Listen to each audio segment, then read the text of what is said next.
اور کس قدر جانوں کے نذرانے پیش کیے نبی کے صحابہ نے آپ کی ختم نبوت کے لیے، آپ کو آخری نبی ثابت کرنے کے لیے۔ کس لیے؟ کہ امام کائنات کی احادیث بھی وارد ہیں ختم نبوت کے حوالے سے۔ آج میں وقت کی قلت کی وجہ سے کچھ احادیث آپ کے سامنے بیان کروں گا، اور مرزا غلام احمد قادیانی کے ذکر سے افضل ہے ہم محمد مصطفیٰ کا ذکر کریں۔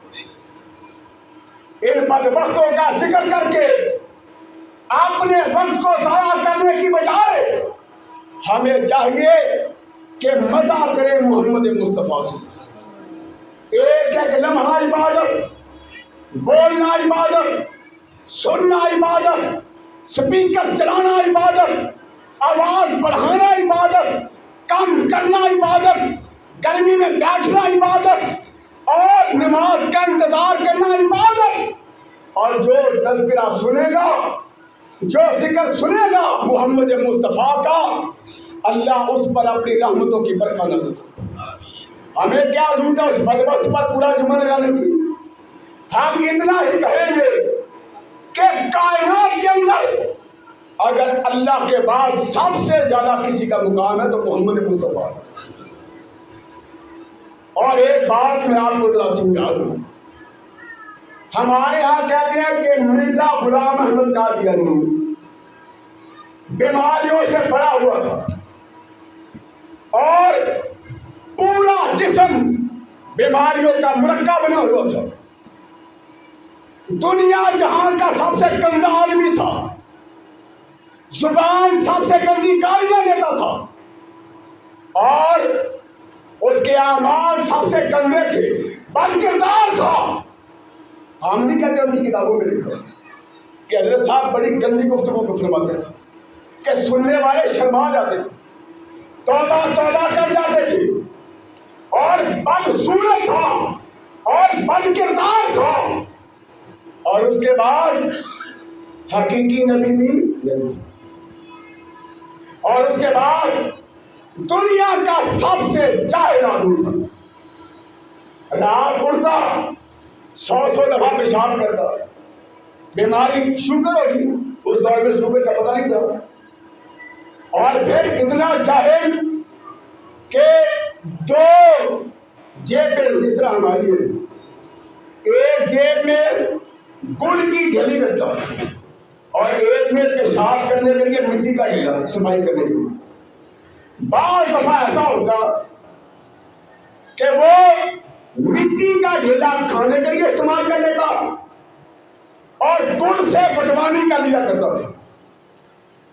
ہم نے کہا بڑا برا بندہ تھا، اتنا بد کردار ہونے کے باوجود، اتنا برا ہونے کے باوجود کہتے ہیں نبی نہیں بن سکتا۔ میں نے کہا ہم فقیروں کی بات سنیں، ہم سے پوچھے ختم نبوت کی انتہا کیا ہے؟ وہ برا تھا، بد کردار تھا، اور غلیظ آدمی تھا، گندا آدمی تھا، قابل نفرت تھا، اس کا چہرہ دیکھنے سے انسان کو کیا آ جاتی، بدترین تھا، اس وجہ سے نبی نہیں بن سکتا۔ میں نے کہا یہ تو برا تھا، یہ بد کردار تھا، اور سب سے گندا آدمی تھا، لیکن اگر وہ سب سے زیادہ نیک بھی ہوتا، سب سے زیادہ پارسا ہوتا، دن رات نمازیں پڑھتا، ہر وقت باوضو رہتا، ساری دنیا اس کی پاک بازی کی گواہیاں دیتی، اس نے زندگی میں کبھی جھوٹ نہ بولا ہوتا، وہ ہر وقت باوضو رہتا، روزے رکھتا، اللہ کا ذکر کرتا، ساری دنیا اس کے نیک ہونے کی گواہیاں دیتی، حتیٰ کہ ساری دنیا میں ولی کامل بھی مشہور ہوتا۔ اگر وہ مٹی پہ پھونک مارتا مٹی سونا بن جاتی، اگر ہاتھ اٹھاتا اور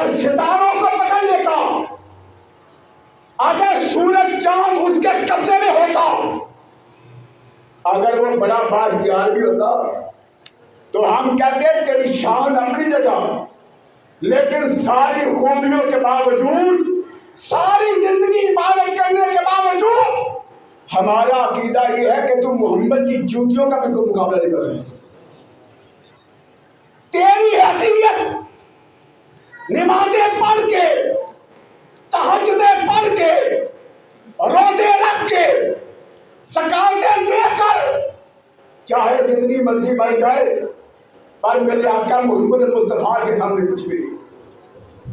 تو نیک بن کر بھی رحمت کائنات کی جوتیوں کے ساتھ لگی ہوئی مٹی کا مقابلہ نہیں کر سکتا، کیونکہ میرے آقا نے کہا تھا انا قائد المرسلین، اللہ نے مجھے رسولوں کا لیڈر بنایا، مجھے رسولوں کا قائد بنایا۔ بڑا فخر، میں فخر نہیں کرتا، میں اللہ کا شکر ادا کرتا ہوں۔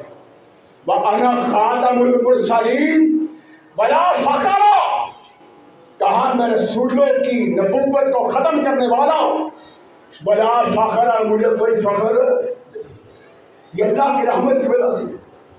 پاک باز انسان چاہے جتنا مرضی نیک بن جائے، وہ میرے آقا و مولا محمد مصطفیٰ کا مقابلہ نہیں کر سکتا۔ اور برا تھا تو برا تھا، اچھا انسان جتنا مرضی اچھا تھا، وہ رحمت کائنات کی عظمت کا مقابلہ نہیں کر سکتا۔ امام کائنات کی حدیث میں نے پڑھنی ہے، ایک مشہور حدیث ہے، فرمایا میرے اور انبیاء کی مثال عمارت جیسی ہے، جسے بنایا گیا، بنانے کے بعد ایک اینٹ کی جگہ خالی چھوڑ، لوگ حیران ہوتے ہیں کہ ایک اینٹ کی جگہ خالی چھوڑ دی۔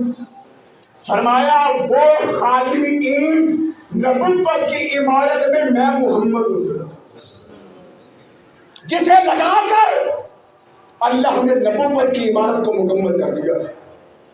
فرمایا میرے بعد کوئی اور نبی نہیں ہے، میرے بعد کوئی اور رسول نہیں ہے۔ اور حدیث فرمایا اللہ تعالیٰ نے مجھے 6 چیزیں ایسی عطا فرمائی ہیں جو مجھ سے پہلے کسی اور کو عطا نہیں فرمائی۔ اوتی تو شدن، 6 چیزیں اللہ نے مجھے عطا فرمائی جو مجھ سے پہلے کسی اور کو عطا نہیں فرمائی۔ ان میں 6ٹھی چیز آپ صلی اللہ علیہ وسلم نے ارشاد فرمایا، فرمایا وَخُتِمَ بِیَ النَّبِیُّونَ، میرے بعد اللہ نے نبوت کا دروازہ بند کر دیا، میرے بعد اللہ نے نبوت کو ختم کر دیا۔ ختم نبوت کی حدیث نمبر 3، امام کائنات نے فرمایا انہ سیکون من بعدی 30 کذابون کلہم یزعم انہ نبی ولکن انا خاتم النبیین لا نبی بعد۔ فرمایا میرے بعد بڑے 30 دجال آئیں گے، کذاب آئیں گے، کلہم یزعم انہ نبی، ان میں سے ہر ایک یہ خیال کرے گا کہ میں نبی ہوں۔ فرمایا لیکن انا خاتم النبیین لا نبی بعدی، میں آخری نبی ہوں، میرے بعد کوئی اور نبی نہیں ہوں۔